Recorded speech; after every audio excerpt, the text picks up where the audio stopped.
When it comes to IELTS preparation, how do you know where to begin?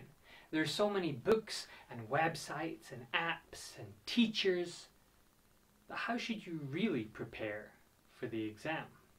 Today I'm going to show you the 10 golden rules of IELTS preparation.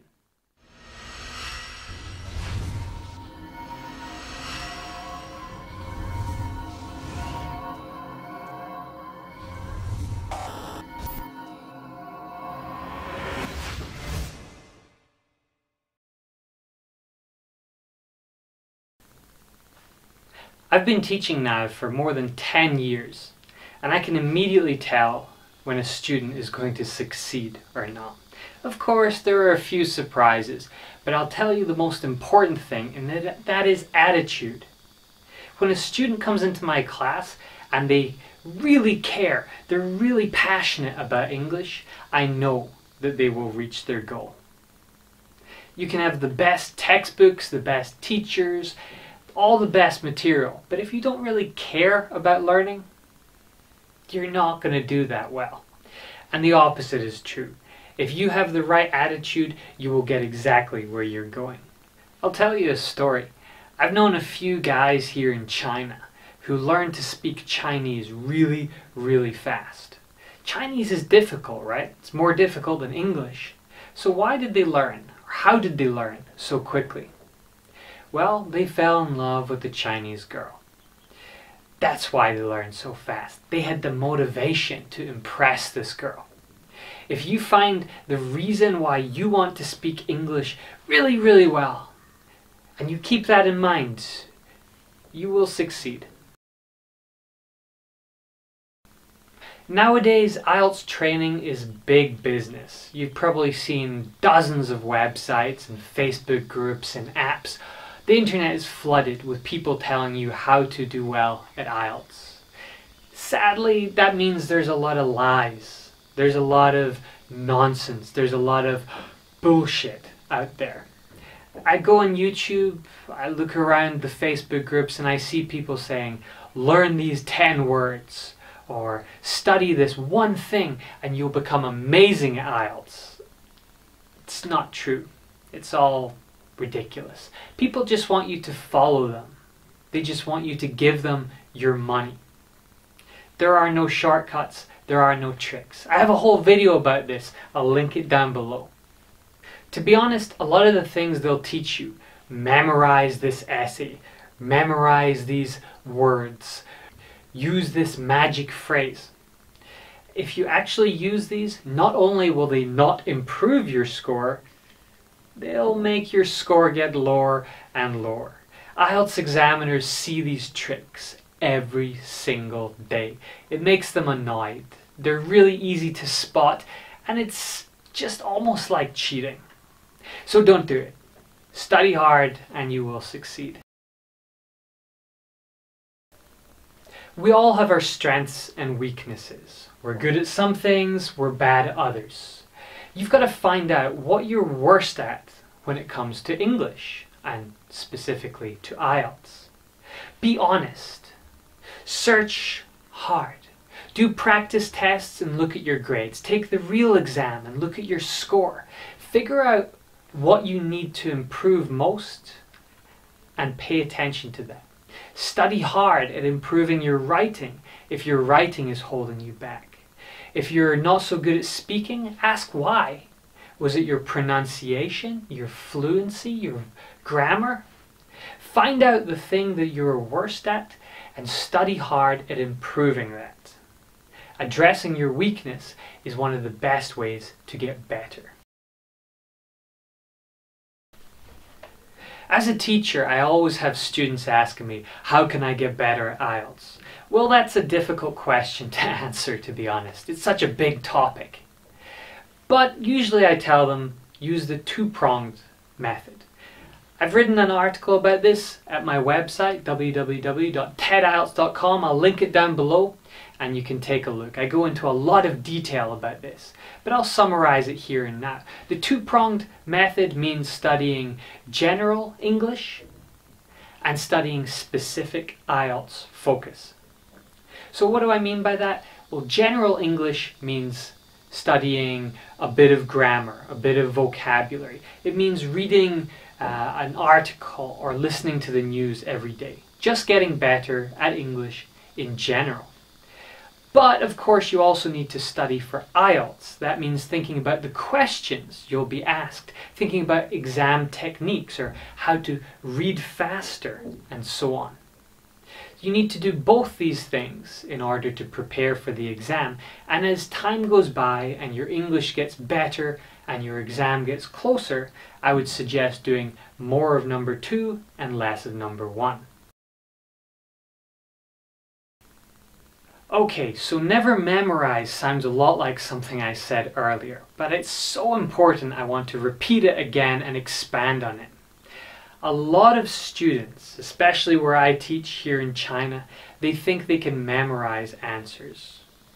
Well, IELTS is a test of your English ability. It's not a test of how well you can remember things. Of course, some people could go and read an answer in a book and they could repeat it with perfect pronunciation to the examiner. But that's not what we're being asked to do. That's not what the examiner wants to hear. Instead, you have to answer the questions honestly. Now, there are a few reasons why answering with a memorized answer is wrong. And the first and most obvious one is, did you answer the question exactly? If the examiner asks you something about your family, you can't just respond with a general answer about family. You have to listen and reply to the exact question. The other reason, memorized answers just sound fake. It's easy to tell. Whether they're written or spoken, the examiner will know. If you go online, you'll see lots of practice exams. They're everywhere nowadays. There are so many websites, and it really is a great idea to study by doing practice tests. However, many of them are not real IELTS exams, and that's okay. It's still good practice to work on your listening or reading or writing skills, but unfortunately some of them are pretty bad. For example, I come upon a lot of IELTS writing questions that are supposedly from the IELTS exam, but they're written in bad English. Often it's Chinese or Russian English. It's very easy to spot for a native speaker. The problem is, though, if you are looking at these questions, you're internalizing the bad English and paraphrasing it to answer the question. Congratulations, you just learned bad English. Okay, this next one's really obvious, but you can't get better at English without practicing. And I don't mean reading books or articles about how to get better at IELTS, or just watching this video. You need to go out there and use your English. You can't learn to swim by reading a book about swimming, for example. You need to get in the water and you need to practice. You need to fail and fail and fail in order to get better. And it's the same with language. You've got to write, you've got to speak, you've got to do reading and listening. You've got to go through all of this as much as possible. So when you do the real exam, you have the best possible chance of success. I'm just going to pause the video for a moment to ask you to give it a like. Give it a thumbs up down below if you have enjoyed it. If you haven't already, why don't you subscribe? I try to post videos once a week giving you the best IELTS instruction.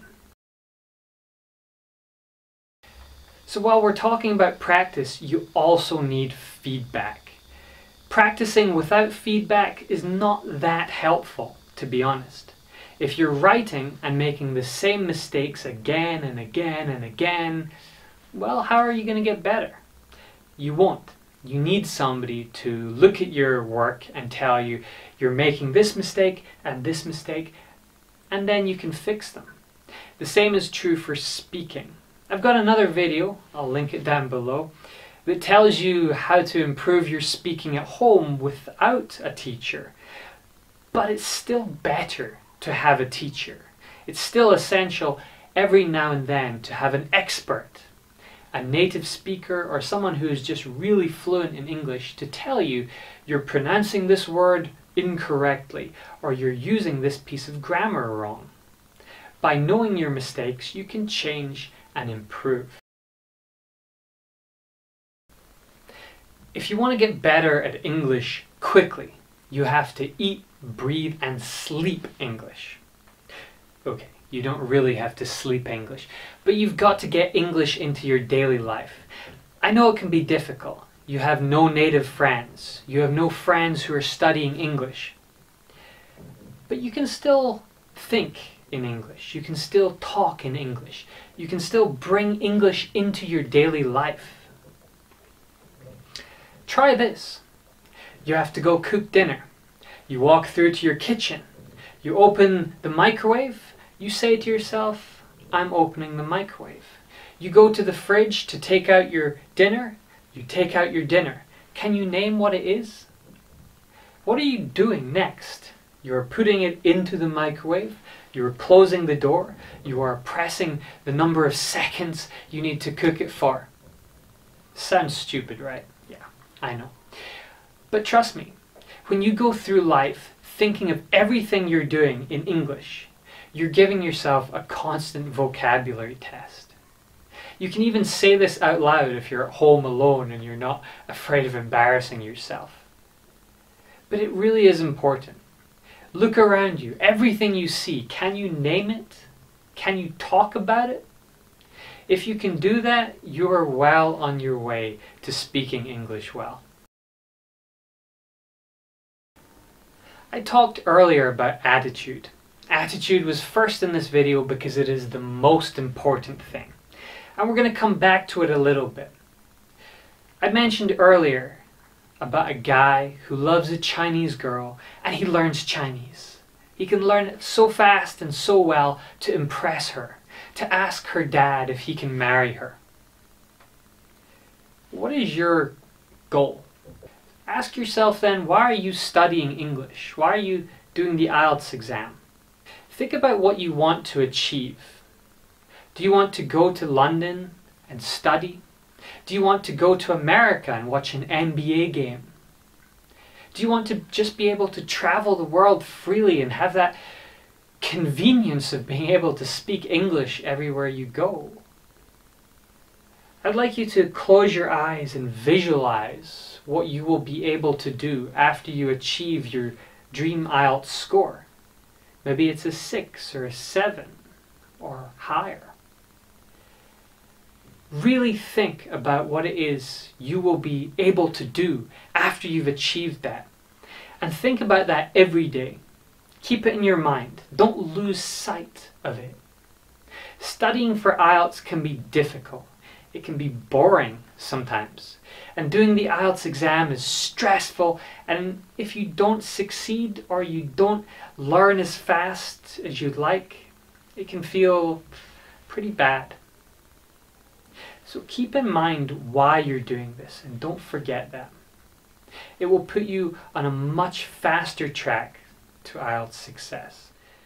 Studying for IELTS is never easy, but if you follow these 10 golden rules, you'll give yourself the best chance of success. I wish you all the best, and if you want more IELTS help, please follow this channel. Go to my website, www.TED-IELTS.com. The link is below. And also check out my book, Grammar for IELTS Writing. These things will all help you. Alright, have a great day. I've been David Wills. This is TED-IELTS.